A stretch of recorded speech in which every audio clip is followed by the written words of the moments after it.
तो वहीं लोकसभा चुनाव पर चर्चा के आमंत्रण को देखते हुए पीएम नरेंद्र मोदी और कांग्रेस नेता राहुल गांधी को यह आमंत्रण मिला है।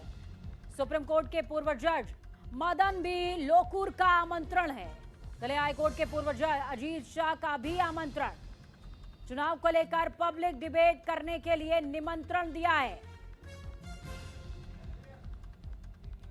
तो बेहद बड़ी अपडेट आपको बता रहे हैं। दिल्ली हाईकोर्ट के पूर्व जज ने चुनाव को लेकर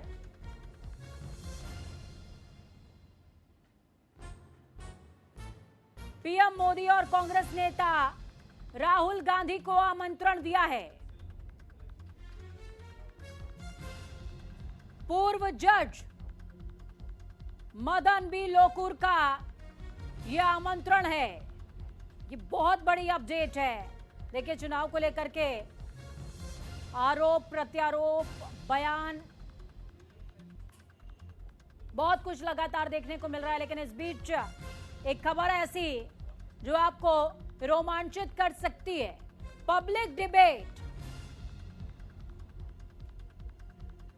प्रधानमंत्री नरेंद्र मोदी ने आज तक एक पीसी नहीं करी और उनको पब्लिक डिबेट का आमंत्रण मिला है दिल्ली हाईकोर्ट के पूर्व जज की तरफ से। बहुत बड़ी अपडेट है ये। और सिर्फ प्रधानमंत्री नहीं बल्कि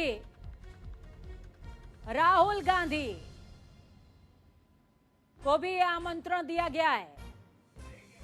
शायद इसके पीछे मंशा ये रही हो कि राहुल गांधी ने भारत जोड़ो यात्रा और न्याय यात्रा से कितना अनुभव एकत्रित किया, वो कम से कम भारत को तो बता दें। तो बेहद बड़ी अपडेट है ये। दिल्ली हाईकोर्ट के पूर्व जज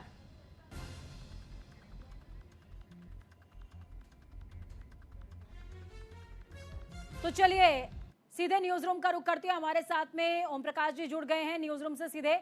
सर, लगातार इस खबर पर सभी की नजर है और ये खबर वाकई रोमांचित करने वाली।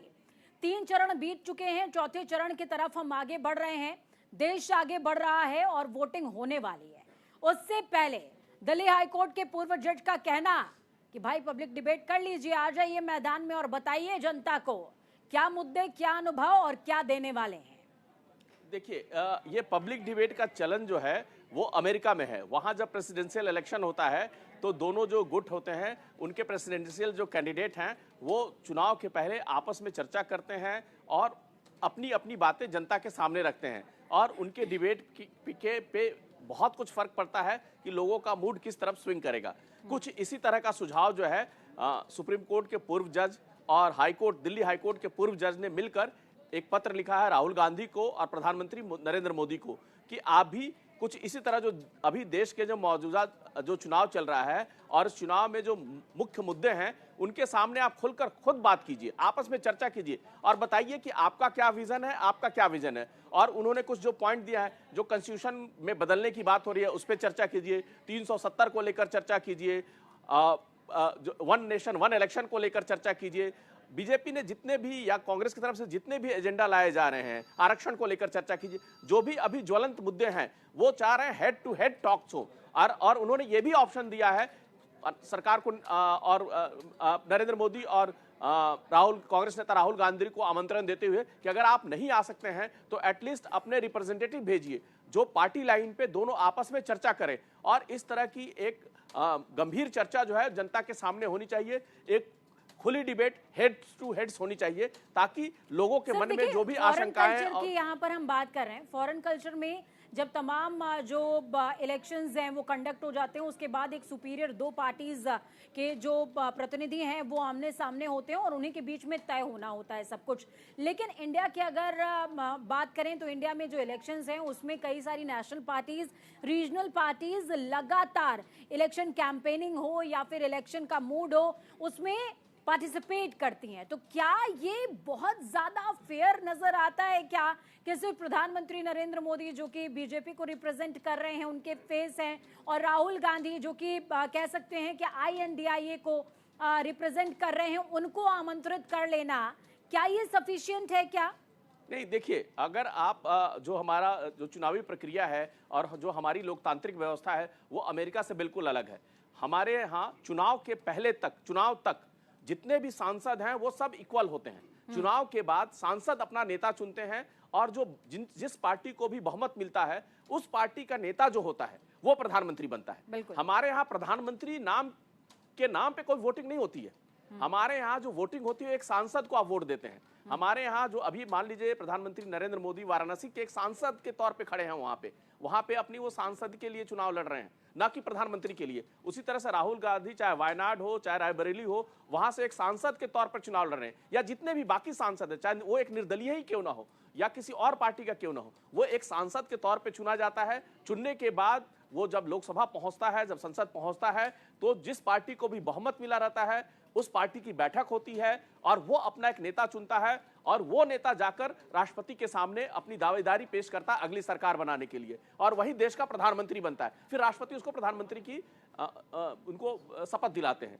लेकिन अमेरिका में क्या है कि जब भी चुनाव होता है तो एक साल पहले से ही वहां अपनी पार्टी में भी डिबेट शुरू हो जाता है कि इस पार्टी, जैसे रिपब्लिकन है या डेमोक्रेट है वहां पे अमेरिका में, तो इनका कौन रिप्रेजेंटेटिव होगा, इनका कौन प्रेसिडेंशियल कैंडिडेट होगा, रिपब्लिकन में कौन होगा या डेमोक्रेट्स में कौन होगा। तो उसके लिए वहां पे अलग अलग जो वहां पे स्टेट्स हैं वहां पे डिबेट होती है और उनमें से वो सेलेक्ट होते होते होते होते टॉप पे पहुंचते हैं और फिर 2 लोग बचते हैं जिनके बीच में राष्ट्रपति चुनाव होता है। और फिर जब राष्ट्रपति चुनाव के कैंपेन के पहले भी, जब चुनाव होने के पहले भी दोनों कैंडिडेट हैं वो जनता के बीच में खुली डिबेट करते हैं, आमने सामने होते हैं। ठीक इसी तरह का सुझाव जनता के मन में जो कंफ्यूजन है, जनता को लेकर जो अलग अलग बयान आ रहे हैं कि आरक्षण को लेकर क्या है, 370 को लेकर क्या है, या फिर लैंड जो ये आर्थिक सर्वेक्षण को लेके क्या है, या कास्ट सेंसस को लेके क्या है, बहुत सारे ऐसे ज्वलंत मुद्दे हैं जो हमारे संविधान से जुड़े हुए हैं। उनके लिए हमें अपने संविधान में बदलाव करना पड़ेगा। इसीलिए जो हमारे जो दोनों प्रमुख सुप्रीम कोर्ट के जो पूर्व जज हैं या हाई कोर्ट के पूर्व जज ने इसीलिए सुझाव दिया, आमंत्रण दिया है कि लोगों के मन में जो कंफ्यूजन है, उनमें जो एक तरह से ठीक है अलग अलग ओपिनियन आ रहे हैं। लेटर तो सामने आ चुका है, ये लेटर सामने आ चुका है, लेकिन इस बात के कितने % चांसेस हैं कि इस लेटर को एक तरीके के प्रस्ताव के तौर पर देखा जाए और इसको स्वीकार भी किया जाए, क्योंकि दोनों ही बहुत ही जिम्मेदार लोग हैं, दिल्ली हाई कोर्ट के पूर्व जज हों या फिर सुप्रीम कोर्ट के पूर्व जज हों, दोनों ही जुडिशियल बॉडी से कनेक्टेड हैं और बहुत ज्यादा जिम्मेदार लोग हैं। लेकिन इस बात के कितने % चांसेस हैं कि इस लेटर को सीरियसली लेते हुए इस पर बात की जा सकती है या इसको कह सकते हैं कि प्रेफर किया जा सकता है? देखिए, हमारे यहाँ जो लोकतांत्रिक प्रक्रिया है और जो चुनाव की प्रक्रिया है उसमें इस तरह किसी तरह का कोई प्रोविजन नहीं है। ना ही हमारे यहाँ कोई ऐसी परंपरा रही है कि 2 हेड्स या 2 पार्टी प्रमुख आपस में डिबेट करें। जो भी कहना होता है वो अपने आप चुनाव प्रचार में अपने मंच पे या जो इंटरव्यू देते हैं मीडिया को या कुछ कहते हैं वहां अपनी बात कहते हैं, लेकिन ज्यादातर उनका संवाद जनता से होता है, ना कि हेड टू हेड किसी पार्टी के दूसरे नेता से होता है। कभी भी आप नहीं देखे होंगे हमारे जो 75 साल की डेमोक्रेसी है उसमें 2 नेता आपस में एक दूसरे से संवाद करते रहे हों, ऐसा नहीं होता है। और इसीलिए क्योंकि यहाँ पे नेतृत्व के लिए चुनाव नहीं है, यहाँ पे प्रधानमंत्री पद के लिए चुनाव नहीं है, यहाँ पे तो एक सांसद का चुनाव है और सांसद जो है यहाँ तो वो सीधा जनता से मुखातिब होकर अपना वोट मांगता है। इसीलिए मुझे नहीं लगता है कि इस सुझाव पे दोनों ही पार्टियां जो है या दोनों पार्टी के जो नेता हैं कांग्रेस और बीजेपी, नरेंद्र मोदी या फिर राहुल गांधी या उनकी तरफ से कोई प्रतिनिधि जो है इसको लेकर कोई चर्चा करेगा। निश्चित तौर पे एक हेल्दी डेमोक्रेसी के लिए ये सुझाव अच्छा है, लेकिन हमारी जो चुनावी प्रक्रिया है, हमारा जो लोकतंत्र है, वो उसमें इस तरह की कोई गुंजाइश नहीं बनती है।